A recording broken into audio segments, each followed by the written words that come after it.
Ideas are more real than facts. Ideas are the most powerful forces in the universe. Everything that exists on this planet that man has designed or has created is the result of an idea that came to be visualized or pictured in the mind of one or more persons. Every visible thing that you see in the universe was first an idea. And I'm not just talking about what we have created here on this planet, but I'm talking about the universe itself and all of its galaxies and stars and planetary systems and the life forms existing there are ideas in the universal mind, God. Astonishing. We begin to realize power of ideas.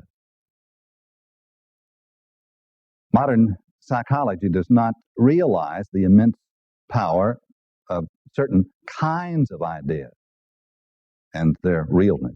You see, modern psychology does not realize that there is an order in the level of ideas.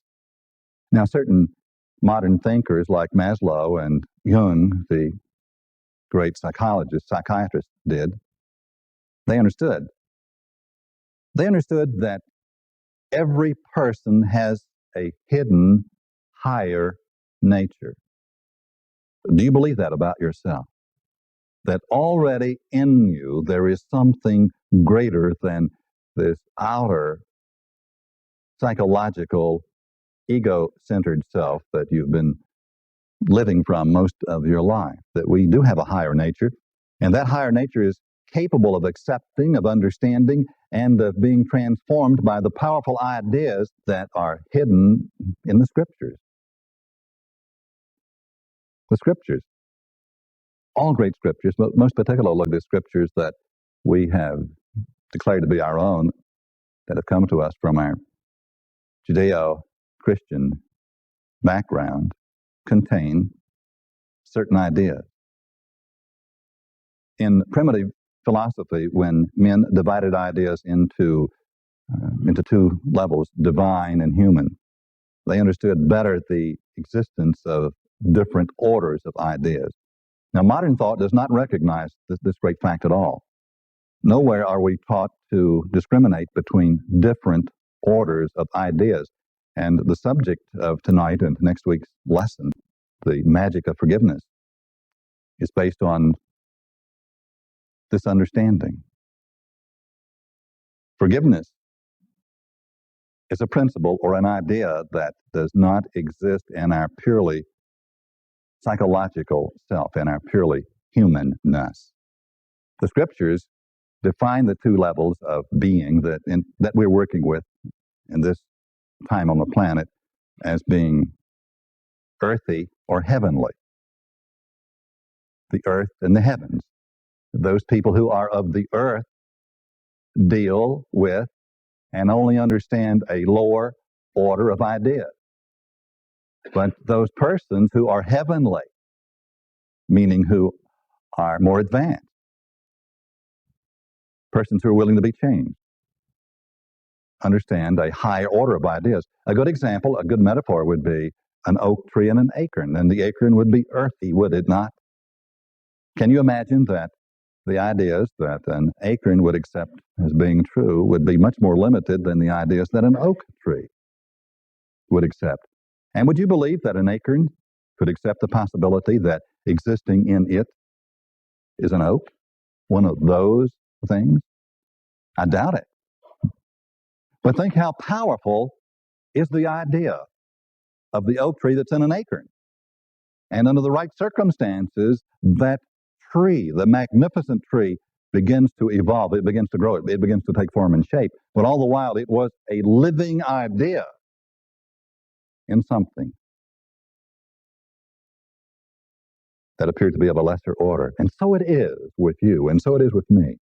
And tonight we'll be talking about one of the most important ideas that we must come to understand if we are to set ourselves into movement, into motion to become the incredible beings that we were designed by life, designed by nature to be. I told a story once before that, to me, helps to clarify the two levels of ideas that we're dealing with. Asked what he had learned at Sunday school, the 10-year-old began by telling his mother, well, our teacher told us about when God sent Moses behind the enemy lines to rescue the Israelites from the Egyptians. And you see, when they came to the Red Sea, Moses called for the engineers, his army engineers, to build a pontoon bridge. And after all of the Israelites had crossed over the Red Sea, they looked back and saw the Egyptians chasing them with their tanks.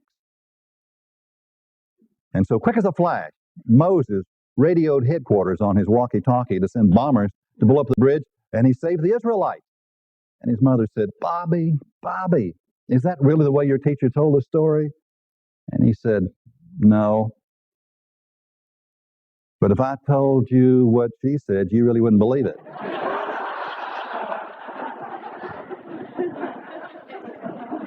And you know, we really don't believe that stuff when we hear it. But it's true, and oftentimes it is telling us something about ourselves that we have not yet understood. Why do you think you're on this planet? To be a better human? No. It's very important to be a better human, but to be transformed into something that is much, much more satisfactory than being purely human. Do you know that there is a story that has come out and has been spread around for a few hundred years that salvation means being taken up to some far place in our present form, that we will go there as we are and live for, a few billion years. Now, how would you like to go in your present form? Meaning not just your physical form, but with your present personality, and live for a few billion years.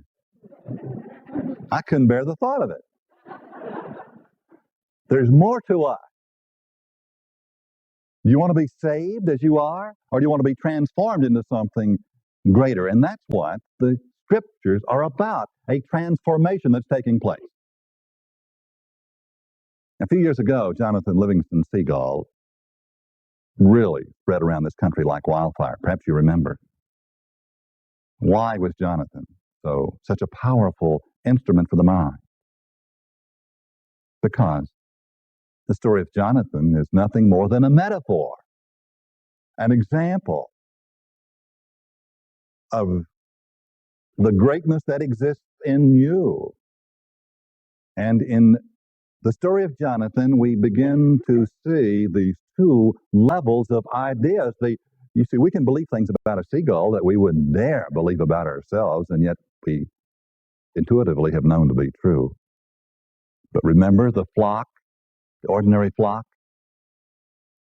the pain of being just an ordinary seagull, the boring life that a seagull lives. And one day, Jonathan, a gull, began to discover something about himself. He began to explore flying in a different way. And remember that in the story of Jonathan, flying is but a metaphor for thinking and feeling. Jonathan intuitively began to understand that there was more to him, that he had abilities, that if he could change the formation of his wings, if he could begin to do certain things and practice diligently, that he would not be an ordinary seagull. And it happened. But remember the painful experiences that Jonathan went through, and from time to time he crashed into the sea? Well, when you and I begin to change our thinking, when we begin to reform and reshape our thoughts and feelings, doing so only because we are moved to by this inner greatness, there will be times that we'll come crashing down. You've had it happen to you. And when you crash, what's the first thing that you do? You blame yourself. Have you noticed how you blame yourself? But have you not always been blaming yourself? The universe doesn't need a devil.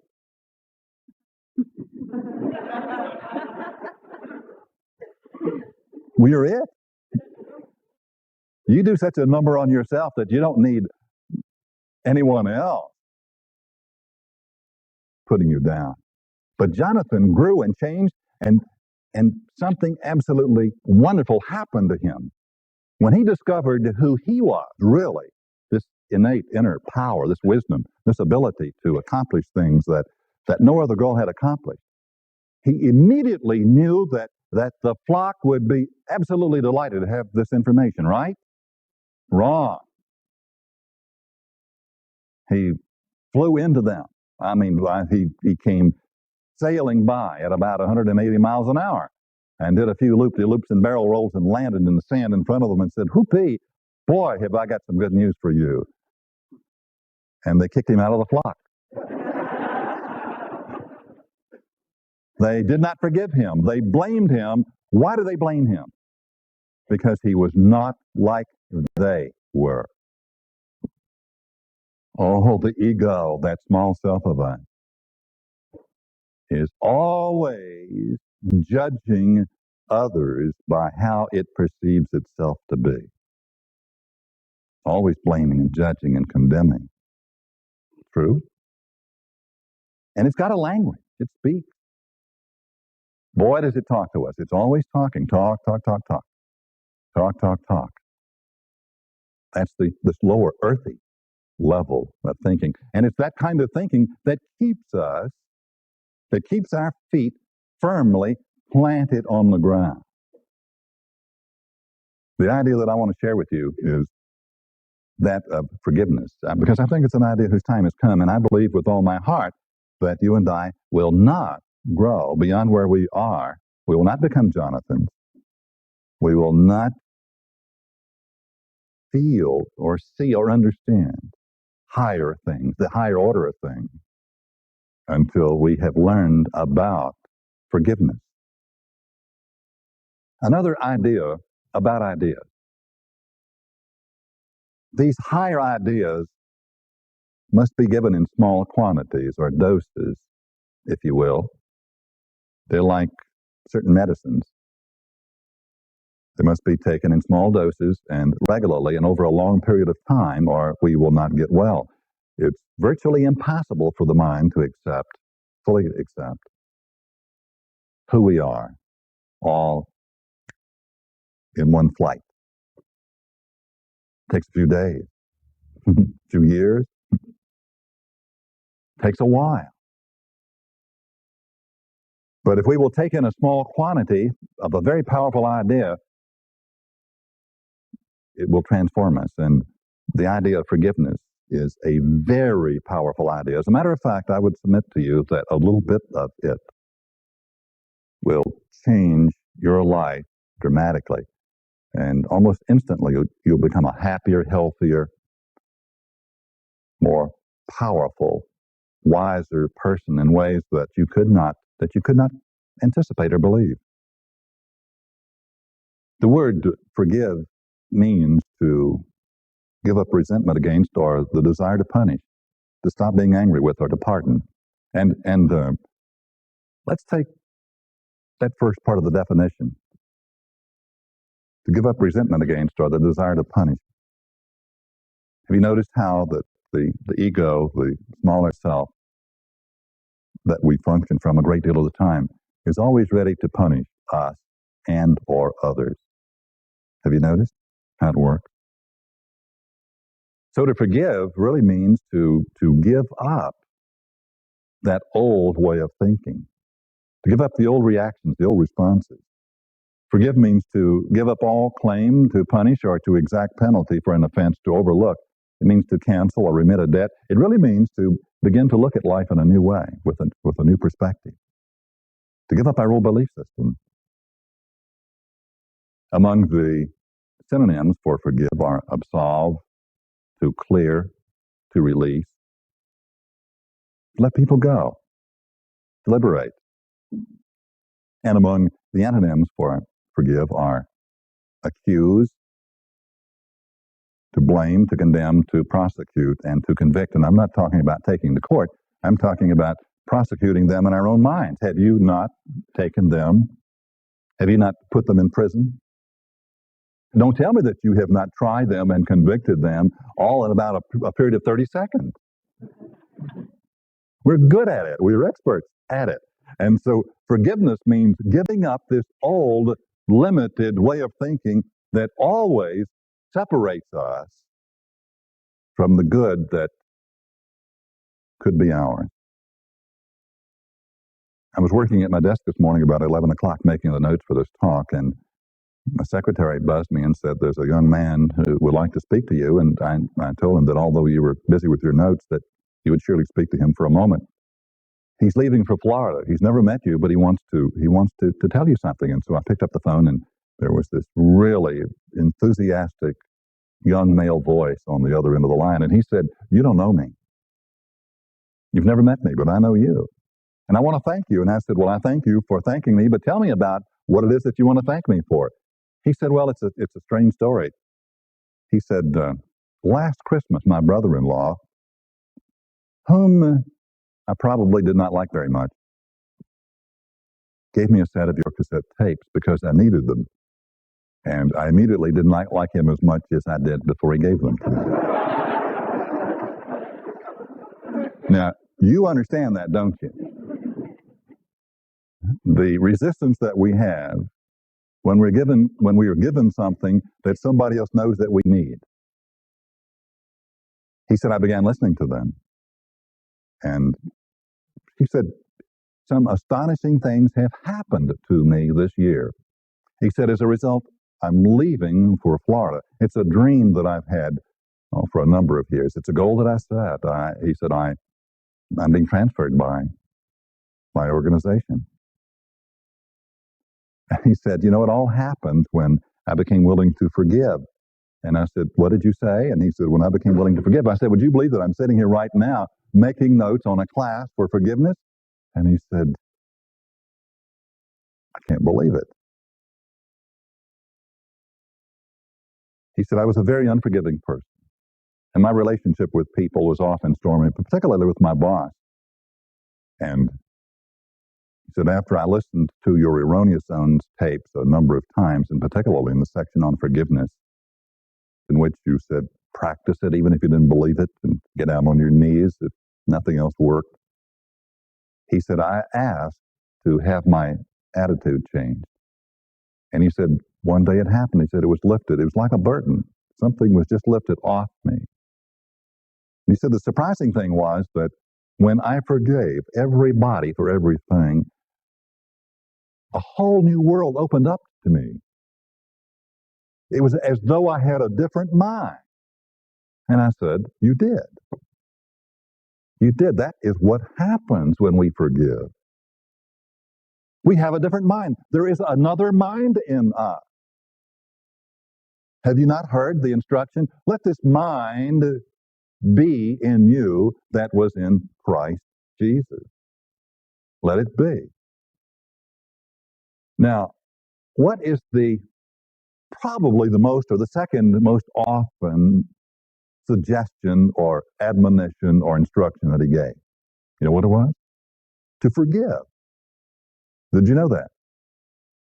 To forgive, meaning to give up, to release, to let go of your concepts about how things should be and about people, to accept them as they are. Matthew, the 18th chapter. Then Peter came to him and asked, Sir, how often should I forgive a brother who sins against me? 7 times? Well, that would seem like a lot, wouldn't it? 7 times? Forgive him 7 times? Jesus said, no, exclamation point. 70 times 7. Or what he meant was, as many times as it takes you to stop blaming him in the first place. Because ultimately, we're not going to be where we have to keep score and say, okay, I've got 97 things to forgive you for, and I'm going to do it before I go to bed tonight. We reach the place where we don't keep score at all, where it does not matter what you do or who you are. I love you and I accept you. I won't let you build a fire in my living room carpet, but that's different. I'll not accept your unacceptable behavior, but I give you the right to be that way and to experience the consequences. I will not experience your consequences, nor will I any longer experience my consequences of blaming and judging you and of reacting to you, of letting you become the driving force in my life because of my negative responses. And he said, forgive them. Stop blaming them. And he told a story about a person who would not do so and what happened, the price that that person had to pay. It was not 10 minutes from that time until my secretary buzzed me and said that there was someone in the waiting room to see me, and I went out. This man is a wonderful man. I tell you, he's one of the sweetest people that I know. And I could tell that he really wanted to see me. I didn't have the time, but I didn't tell him that. He said he was driving in the area and thought that perhaps I might be free and we could talk for a few moments. And I said, okay, let's talk. And he had discovered, he had learned, perhaps not long ago, that his son is a homosexual. And he was having a great deal of difficulty with it, with making his peace. And we talked about accepting. God, grant me the serenity to accept what I cannot change. God, grant me the serenity to let go of my ideas about how you should be or the earth should be. You see, sometimes we think that people are the way they are because they have chosen to be that way. Do you think that I chose to be an alcoholic? Many people thought I did, and perhaps some still do. It was not until I forgave myself for being an alcoholic, until I accepted it and saw it as one of my greatest blessings, perhaps my greatest blessing. It became my greatest blessing. And through that forgiveness, through giving up my old ideas about it, I came to understand things that have never been written in books. I can understand things about me and understand things about you that you may never tell me, but I understand. And so we talked about his son and about accepting him as he is formed and shaped. God loves us as we are. Do we not know that? And each one of us is on our own track, on our own path. I accept you where you are, knowing that you're in the process of changing and of growing. And he told me that his son was over for Thanksgiving and surely felt the acceptance that he had given him. And I said, not so, because you haven't forgiven him to this very moment. Now do it. There's nothing to forgive. What is there to forgive? Only to accept. Ask to be forgiven for not understanding. If I do not understand you, then I ask my forgiveness. I ask your forgiveness, but I do not understand. I accept you, and I release you. You are God's beloved, and God looked at this glorious planet when it was created and said, look, behold, it is very good, and I accept that fact. Matthew, the 6th chapter. Jesus said, there is a saying, love your friends and hate your enemies. A saying? It's a way of life. It's a standard for the ego. It's the way that all acorns are. Acorns love other acorns, except the black acorns don't like the brown ones. And if there are any white acorns around, they're in real trouble, except they don't like the black and the brown. Do you follow what I'm saying? Because there's something in we acorn-minded persons who only accept what looks and acts like us. And it is to let go and to accept. Why? Why? An acorn cannot grow until it forgives, until it stops seeing itself as an acorn and begins to see that there's something more in it. There's something more in us. And this is this dichotomy of thinking that Jesus was teaching us about. He said, love your friends and hate your enemies. When I say love your enemies, pray for those who persecute you. And that way, you'll be acting as true sons and daughters of your Father in heaven. For he gives his sunlight to both the evil and the good, and sends rain on the just and on the unjust too. And he said, what have you done if you love your friend? Even the scoundrels do that. But you are to be perfect, even as your Father in heaven is perfect. Now listen to that. You are to be perfect, meaning you are to be perfected. And you cannot be perfected until you love. And one of the major aspects of love is forgiveness. It is the acceptance of things the way they are. One of the teachers of religion who was standing there, this is the 12th chapter of Mark, listening to the discussion, realized that Jesus had answered well. So he asked, of all the commandments, which is the most important? And he replied, the one that says, hear, O Israel, the Lord our God is one, meaning there's only one mind, one spirit, in all and through all and over all. And you must love him with all your heart and soul and mind and strength. And if we're going to love God, then I must love God in you. Is that not true? Does this mean just love the God of my particular religion? You know, there is no God of anyone's particular religion. Did you know that? God is not a religious figure. God is the one presence and the one mind, the one power of the universe. And, thank God that God is not a Christian or a Jew. We'd all be in real trouble. God is above our concepts. It is the surrendering of our concepts that we begin to understand and to experience God. And the greatest surrendering of all is that of forgiveness or of giving up, of letting go. The word forgive comes from an ancient root word which means to grab hold of.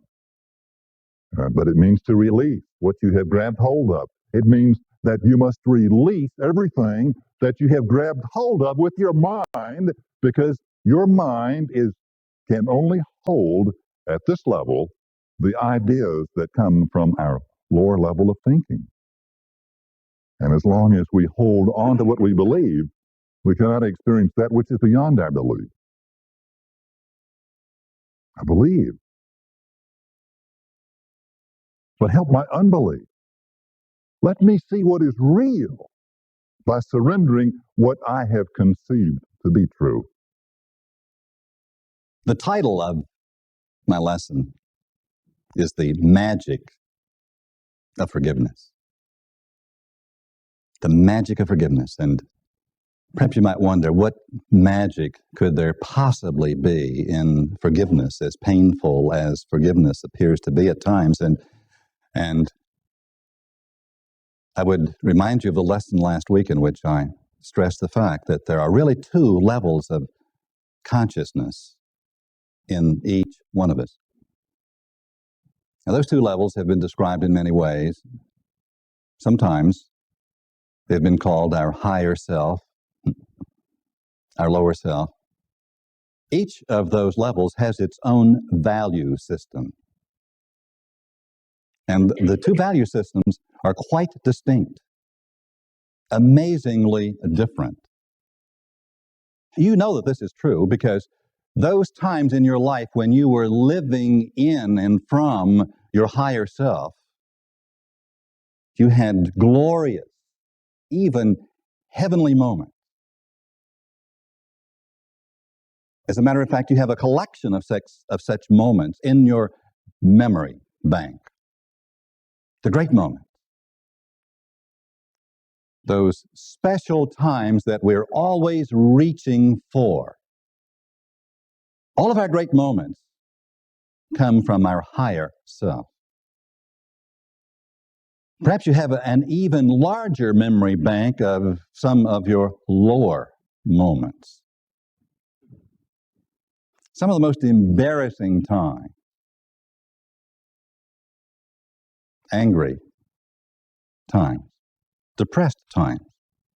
Now, I'm not implying that you're that way all the time, but the point I wish to make is that there are two distinct levels of being existing in us. And if we wish to move from the lower to the higher, and we do, that's why we're here on this planet, to learn how to develop ourselves, to escape, so to speak, from our lower nature. It's important to understand forgiveness because we will not move one whit farther than we are on this upward path until we come to understand the nature of forgiveness. Mother was speaking the other day about hearing her 5-year-old boy screaming in the playroom, and when she ran in, she found that her baby daughter was pulling his hair. You know how a child will grab you by the hair and just hold on for dear life? And the 3-year-old had the 5-year-old and was just pulling his hair out, and he was screaming at the top of his lungs. And she said, "Never mind, your baby sister doesn't understand that it hurts you." She went out of the room, and about 2 minutes later, she heard another scream, and it was the 3-year-old this time, and she went running into the playroom and said, "What's the matter with the baby?" And the 5-year-old said, "Nothing much, only now she knows." It's kind of like an eye for an eye, and we learn it young, don't we? That is a value system of our purely human condition. Now, listen to what Gustav Stromberg wrote. There is another and higher level of understanding than that given by our sense organs, our purely human self, and by our reasoning power. Our judgment of values belong to this deeper understanding. Although such judgments are expressed in linguistic form, in language, they're not based on reason. They are instinctive expressions of the imprisoned splendor within us all. The imprisoned splendor, our higher self, Christ, meaning the mind of God in every person, or Jesus said, "The Father within me who does these things." He implied, and others have too, that there's something within each one of us that is greater than we are. There's something higher in each one of us. And for most of us, it is an imprisoned splendor. We don't let it out. We haven't released it. We haven't come yet to fully understand or to accept its value system.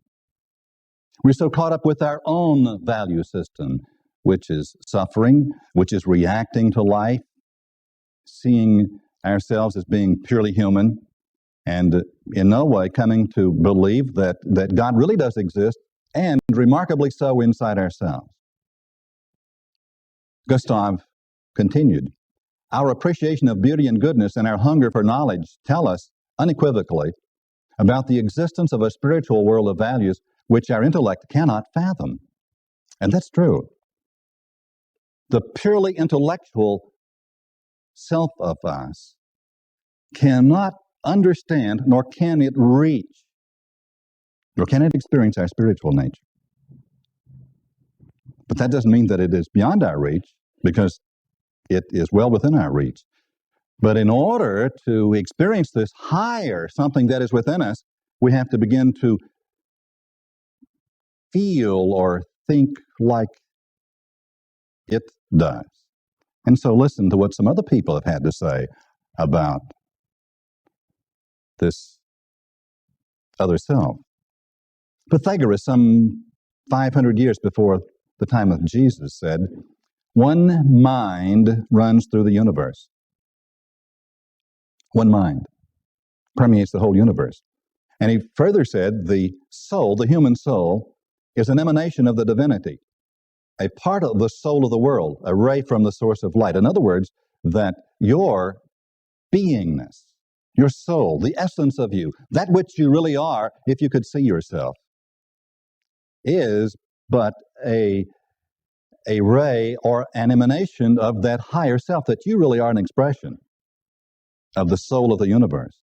And Albert Schweitzer said, just as white light consists of colored rays, so light, meaning the spirit of the universe, contains all the components of ethics, love, kindliness, sympathy, empathy, peacefulness, and the power to forgive. And I feel like that's a very important point, because your spirit and my spirit is really the same spirit.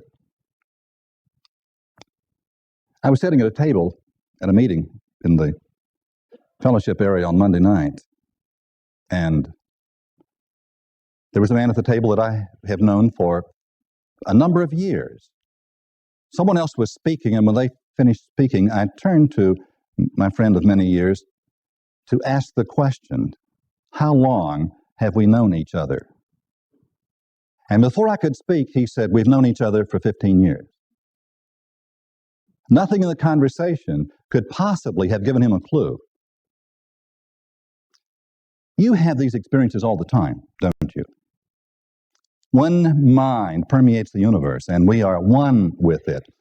Now, when we become truly in tune with it, some amazingly beautiful and dramatically inspiring things begin to happen to us.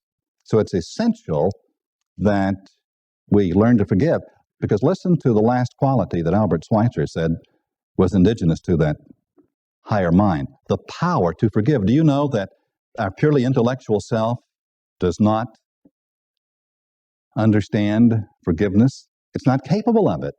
Our purely human condition is not capable of forgiveness. It is not. No. If you yank my hair, I will pull yours. You pull my string, and I will fix you pretty good. And if you, whatever it is that you do to me, I will not forget it, but I will cause you to remember it. That is the ethic of our purely human condition.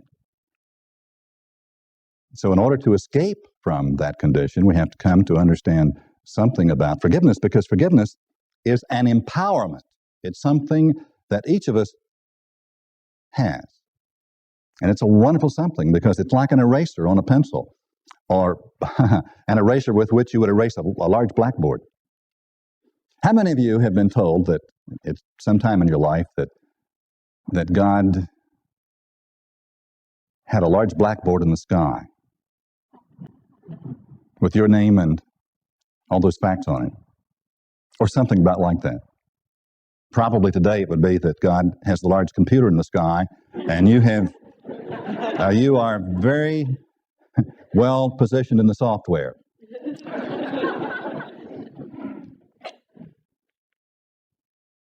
But I want you to know that if anybody has written anything on that blackboard, it was you.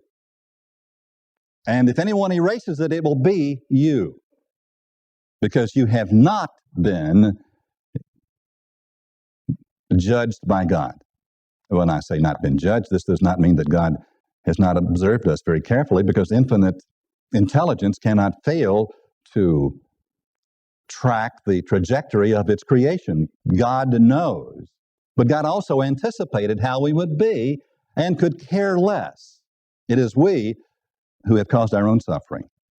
We don't need a devil to do that. We are so devilish ourselves that we have managed to do quite well at causing the pain that ultimately leads us to surrendering our old concepts about ourselves and about life. And if you're ready to forgive, it's because you've been experiencing some pain in your life.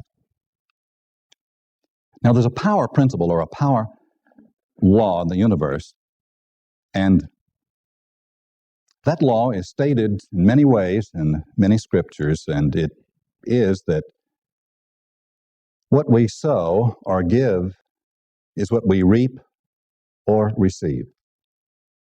That's a law. What we send out comes back, right? And if we send out love, love comes back. There was a time in my life when a long time in my life, when I really wanted to be loved. Oh, I desired to be loved. I hungered to be loved. And I'm quite sure it was because when I was a small boy, I was orphaned, and I did not receive the love that many children receive. I can recall walking to school many, many days in my life, not stepping on the cracks in the sidewalk and wondering if anybody would ever love a little boy like me. And that's okay for little boys. But let me tell you, when I was an adult, I was still not stepping on the cracks in the sidewalk, wondering, is anyone going to love a little boy like me? And I was still that little boy who was not loved. And do you know that you do not become loved seeking to be loved? Did you know that? Those who stand in the corner waiting to be loved become unlovable. Very unlovable. Because in time, you begin to resent the people who did not come to love you. You understand, don't you? Now, if one wishes to be loved, what is the only way that one can be loved? It's to become loving, right? Of course it's right. But loving, finding Mr. Gorgeous or Miss Beautiful and loving him or her and walking hand in hand into the fading sunset, is that how you do it? Is that love? Well, it might be, but more often than not, it isn't. You know, oftentimes people fall in sex with each other. And they call it love, or they fall in sick with each other. You know, two half people looking for another person to make them whole, and that doesn't work. Love, the ethic of love, of that higher nature of us, loves every living part of creation. And so the instruction for those who would be loved, or those who would grow in consciousness, is to begin to love, to find the love that's in you. It's already there. You cannot love. You can only release the imprisoned splendor, the feeling that is in you, and you may shine its light upon objects in the world around you, but love is.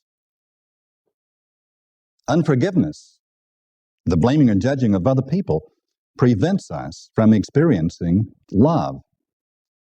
If you do not forgive men their trespasses, neither will your Father forgive your trespasses. The measure you give will be the measure you get. And from Ecclesiastes, the 11th chapter, cast your bread upon the waters, for you will find it after many days. And some people have often thought that meant if you will put your bread on the waters, in a few days it'll come floating back. And if you've ever done that, you know it doesn't work that way at all. You put bread on the water and it'll sink. So what could that possibly mean? Well, it was spoken by a nation of fishermen, and who would take their bread, the leftovers, and go down to the water and cast it in the water. And in time it would draw the fish. And then they would take their nets and catch the fish. And so the concept was, cast out your bread, and in time it will come back to you in the form of fish, in some different form. The good that you give, that you send out, will come back to you in some form that will be for your advantage at the moment that you receive it. But if you hold back your love, if you hold back the sending out, then that's what you get. Life withholds its good from us. And when we are unforgiving, this means that we're holding back from ourselves all the good, the joy, the happiness that that intuitively we desire. Probably the most perfect story that I've ever heard is the story in the 15th chapter of Luke about the prodigal person. It's not the prodigal son, it's the prodigal him and her, because we're all it. The prodigal is in each one of us. And you recall the story. A young man decided that he knew how to do it. He became full of himself.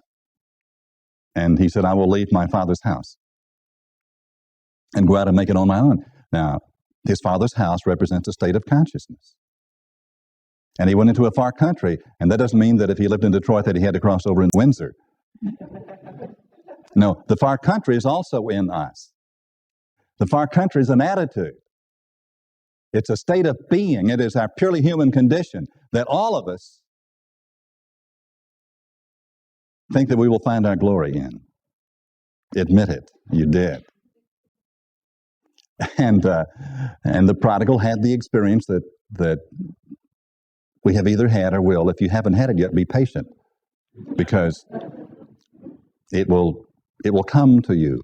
And he found himself, as you know the story, the Jewish boy eating what the pigs left, and it was very painful. And he came to himself, and he said, "I will arise." And if you read the story, you can tell that there was something very special happening in him. He was ready he surrendered. He just gave up. He stopped trying. He admitted his personal powerlessness. And he said, "I will arise and go to my father and tell him how wrong I've been." And he did. And his father met him. And while he was still a long distance away, his father saw him coming and was filled with loving pity and ran and embraced him and kissed him. Now, notice how forgiving that is. Never once did his father accuse him or blame him or judge him. He accepted him. And that is a most wonderful example, I think, of a forgiving attitude. It is being able to see the defects and the shortcomings in a person, but reaching right through them and touching the spiritual part and pulling it forward and upward and embracing it in other persons. So many of you have heard my garnet story that I hesitate to tell it again, but I don't know of a better way to talk about forgiveness than my garnet story. Garnet was a brother-in-law, older than I, and he and I did not see eye to eye from the very beginning. And then in time I discovered that he had done something that I would have suggested that he not do. And it affected my life, and I began to think about it. As a matter of fact, I thought a lot about it. And I reached the place in my own mind that I hardly thought about anything else. And some of you are nodding your heads because you, too, have had your garnet, and perhaps you still do. And time passed, and I let Garnet know how I felt. As a matter of fact, I don't think there's anyone in the county that did not know how I felt about Garnet. I had some plans for Garnet to fix him. And I do not mean to repair him. I mean to fix him beyond repair.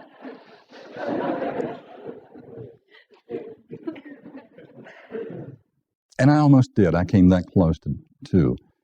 You see, anger and resentment are the insanity of the emotions. And they rob us. They are the robbers who rob us of the good that is ours. And you know that if I had harmed Garnet, I would have believed at the time that what I was doing was exactly right, and I would have wondered why you would have been appalled. Insanity. And time passed, and with that kind of consciousness, with that attitude, you know what happened to me in my life. I became the prodigal in that far country. And I came upon hard times. And no man gave me anything. And one day I prayed to a God who was unknown to me, a God in which I did not believe, and had an experience. But in the prayer that I prayed, a remarkable thing happened, because as I was praying a prayer to an unknown God, I forgave all of the people. I saw clearly that I had been my own enemy. And so I forgave everyone. Every living human being except Garnet. It was not about to forgive Garnet. I'd spent too much time developing that attitude. And some wonderful things began to happen to me, and they did. My life changed dramatically. My belief system was altered so dramatically that I cannot describe it to you. And I came to understand what love and beauty and joy and peace and happiness are. And in the midst of all of this, one day, the voice that had spoken to me said, by the way, Jack, you forgot Garnet. The time has come to forgive Garnet. And I said, I will not do it. And the voice said, yes, you will. And there was some mind wrestling that took place for a few moments, and then the magic words were spoken to me in my own mind, and I was told that forgiveness of Garnet was not for Garnet, it was for me. That I would not advance one step beyond where I was. I would not understand one thing beyond what I understood, and that all that I gained would ultimately be lost. And I knew it. But I still didn't want to forgive Garnet. Do you understand? Of course you do. Because there were two sides of me, two value systems, each vying for prominence in my mind. And so I told God that no one could forgive Garnet.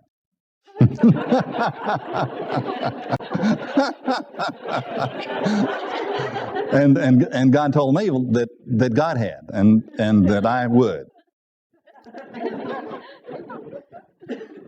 Now, I hope you don't think I'm putting you on. I'm telling you about a conversation that took place. And I said, well, I would if I knew how, but I don't know how. Now, that's the point of this whole story. I want to tell you how to forgive your Garnet. It's the easiest thing in the world if you will make the decision to do it. I was given an image in my mind of my youngest son, Alan, who was 2 years old at the time, with long curly red hair that had never been cut, and the most wonderful smile on his face. And I just loved Alan. And I was told to take Alan in my arms, either actually or mentally, and just love him. And when I loved him so much that I could hardly stand it, and that was easy to do, then to switch the feeling to Garnet. And I did, and it quit, and I said, see, it doesn't work.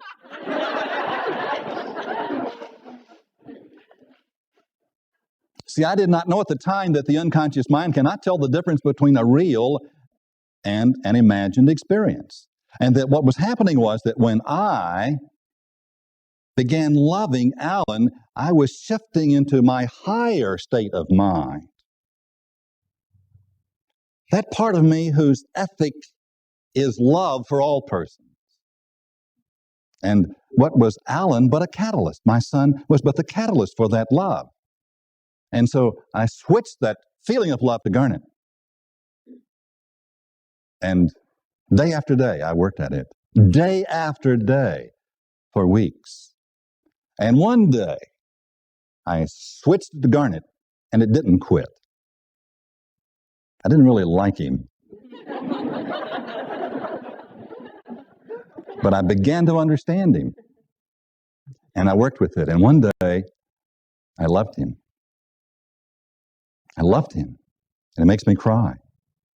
I loved him. It was as though I stood in his shoes. It was as though I had walked in his very footsteps. I could understand everything he had done and why he had done it. And I would have taken all the pain away from him if I possibly could. And I went to him and made my amends to him for the pain that I had caused him. And it was one of the most glorious days of my life. Now, if you have an acute or chronic Garnet syndrome in your life, that is a system that you can use. And I guarantee it'll work, because I've known scores of people who have tried what I told you, and it will work if you choose it to do so. At about that same time in my life, I developed another system of working with irritating persons and circumstances. Do you know what I mean by irritating persons and circumstances?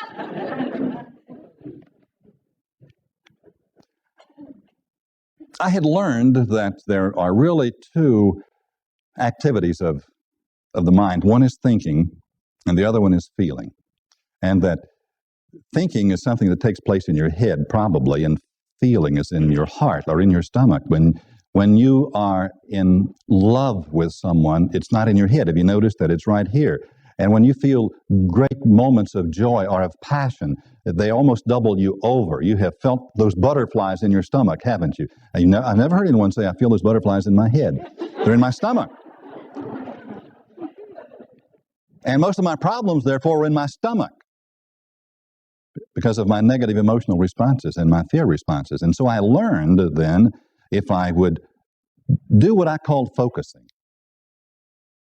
I focused my attention in my stomach, right here in my solar plexus.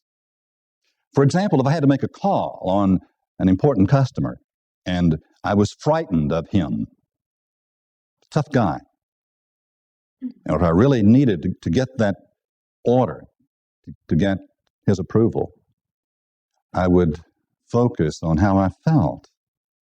And something wonderful oftentimes would happen to me. It was like I relaxed. I could walk in. If I walked in, not so much thinking, but feeling my way. I used to feel my way, and that's what I would call it. I would feel my way into a situation.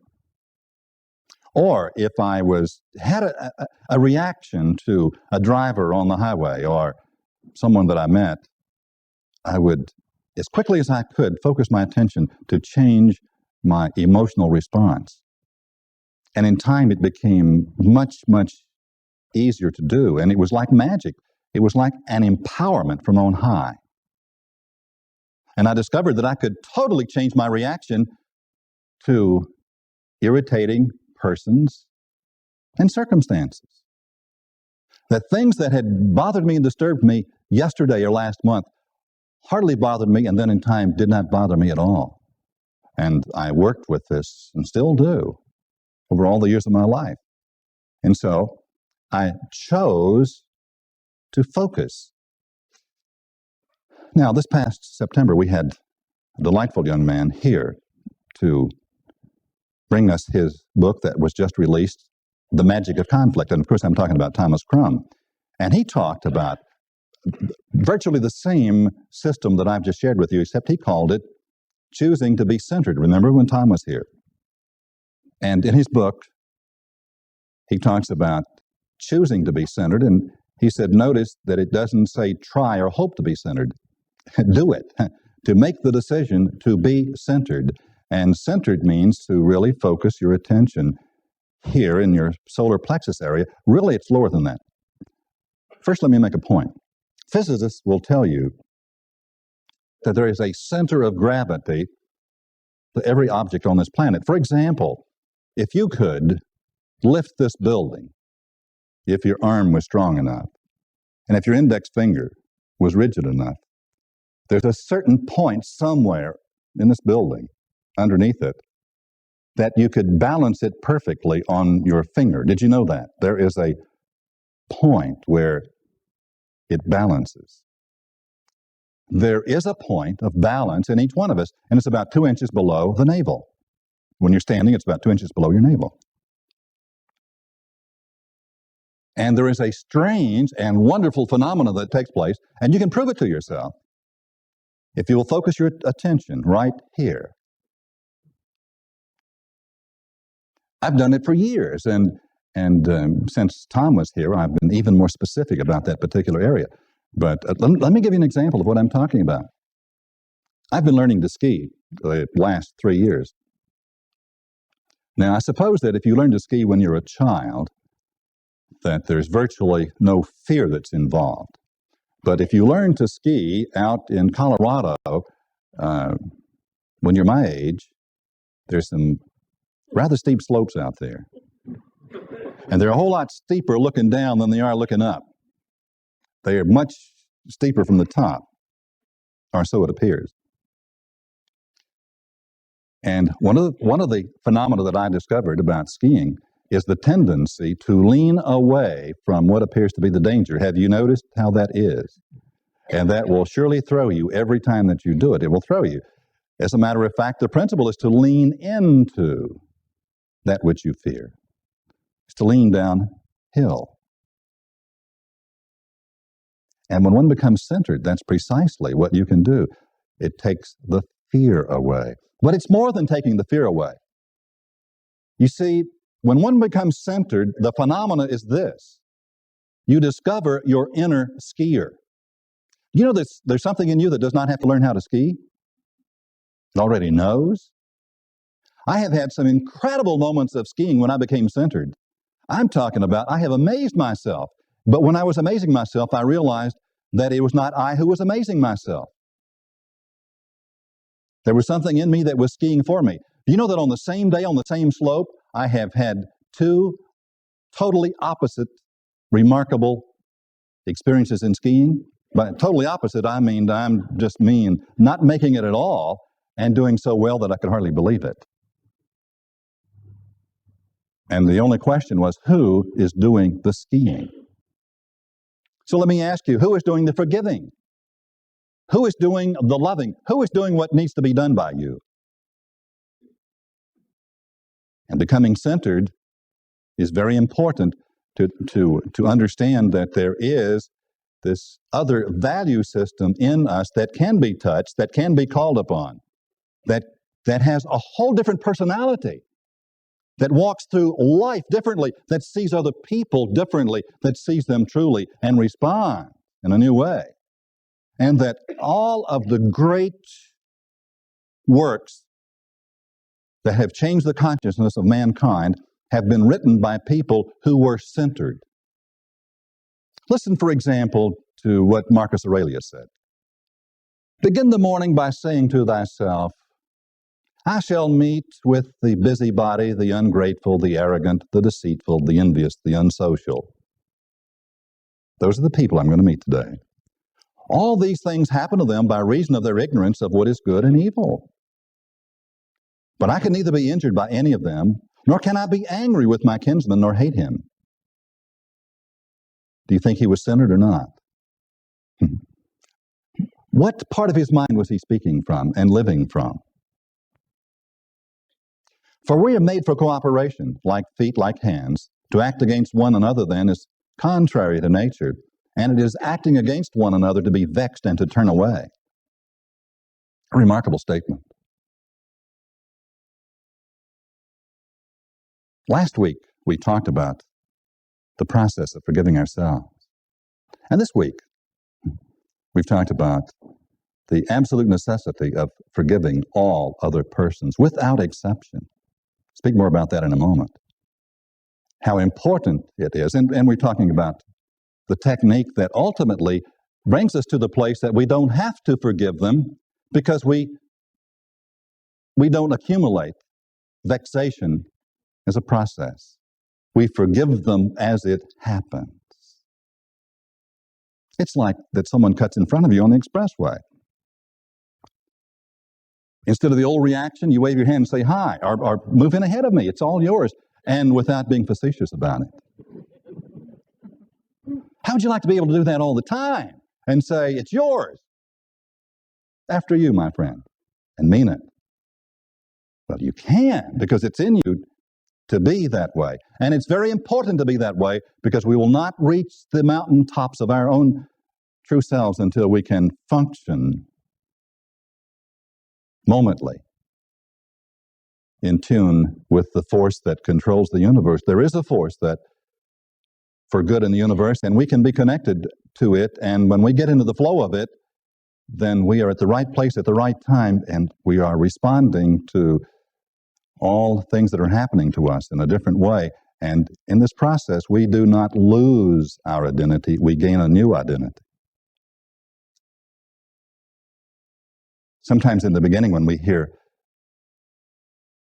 come in contact with this understanding, the tendency is to think, well, if this happens to me, I will know who I am. We will discover who we really are in that process. I have a friend I've known for many years. This is not her name, but I'll use it. Her name is Lois. She grew up in Oklahoma. Beautiful, beautiful person. Part Indian, for whatever value that has. She made her way through college and was the queen of her college and then ultimately the cotton queen in Dallas, Texas. A lovely, wonderful, sweet person most of the time, those days. Today she is a wonderful, sweet person all of the time. She has been here, seated right where you are on several occasions. And because of her understanding of spiritual principles, Lois is a much-loved person, many friends around the country, and around the world, I would say, and a very wealthy person. She has homes in many parts of this country and in Europe and in other places, but a sweet person. A few years ago, she told me a story that happened to her. When she was first married, she and her husband were best friends with another couple, really best friends, like couples sometimes are. And then one day she discovered that her husband and her best friend were having an affair. And she was devastated. She said that she felt that her reaction was so violent, that she was angered and hurt and wounded and felt cheated and robbed. And in order to get even, she went to her best friend's husband, who happened to be a minister, and told him what had happened. And both couples were divorced and moved away, and she did not see her former best friend for probably 20 years. And one day, in a city in which neither of them lived, she was on an elevator in a department store, and there was her former best friend on the elevator with her, not recognizing her. Her first thought was, how shall I react to her? In the old way, the old anger? No. Shall I just not look and get off the elevator as though I have not seen her? That's a choice. That's an option. Or shall I go up and speak to her and play a game of pretending that nothing ever happened? Or shall I go and speak to her and be the haughty, self-righteous person that I was when last we met? Which of those do you think she did? Neither. She stepped over and took her friend's hand and loved her and said, will you have lunch with me? And at lunch, she made her amends to her friend, never one time mentioning ever what had been done to her. And of course, something magical began to happen. It is magic when we forgive people, when we let go of the resentments and of the hurts. When we let go of that small self of us that has blamed and judged and has chosen to suffer, believing that our suffering has come from other persons. Oh, how we cling to our wounds. And each one of us has had something special to cling to because it was the one that could not be forgiven. You understand that your hurt was the one that could not be forgiven? Not so. They can all be forgiven, and they must be forgiven if we're going to step into our higher state of mind. They must be.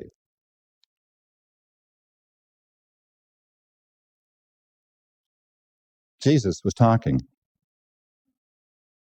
and he was telling us that about the glorious power of prayer that's in us, that we can have anything that we wish in life, that all of our dreams can come true if we will but believe them, that we have been empowered to create incredible lives for ourselves.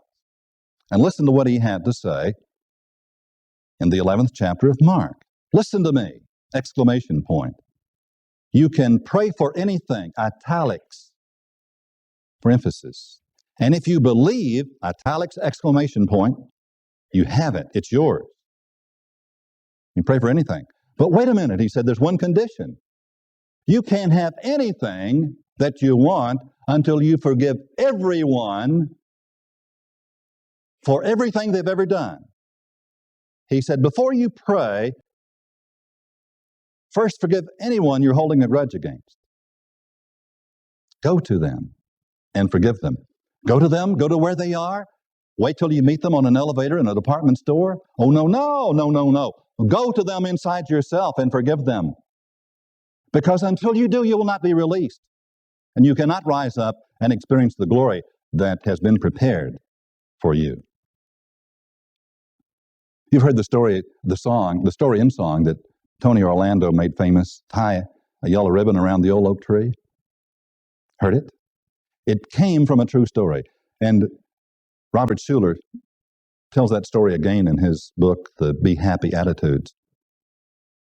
It seems that 3 teenagers boarded a bus in New Jersey, and seated on the bus was a quiet, poorly dressed man who sat alone and was silent. And when the bus made its first stop along the way, he did not get off. Everyone else did. And when the kids got back on, one of them looked at him and smiled, and he hung his head and did not smile back. At the next bus stop, as everyone else got off, the last teenager turned and said to the man, "Why don't you get off with us and stretch your legs and be comfortable?" He felt the warmth of the invitation, and he did get off. And while they were outside, they began talking, and in their enthusiasm about their first trip to Florida, they told him the excitement that they had to see orange trees for the first time, to be on a beach. He said, "I used to live in Florida. This is a wonderful place." And they said, "Do you have a home there? Do you have a family?" And he said, "I don't know. I don't know whether I do or not." And they said, "What do you mean?" And they insisted and persisted until finally, caught up in their warmth and sincerity, he shared this story with them. He said, "Many years ago, I was sentenced to federal prison. I had a beautiful wife and wonderful children. And before I left, I said to her, 'Honey, don't write to me, and I won't write to you. The kids should not know that their dad is in prison.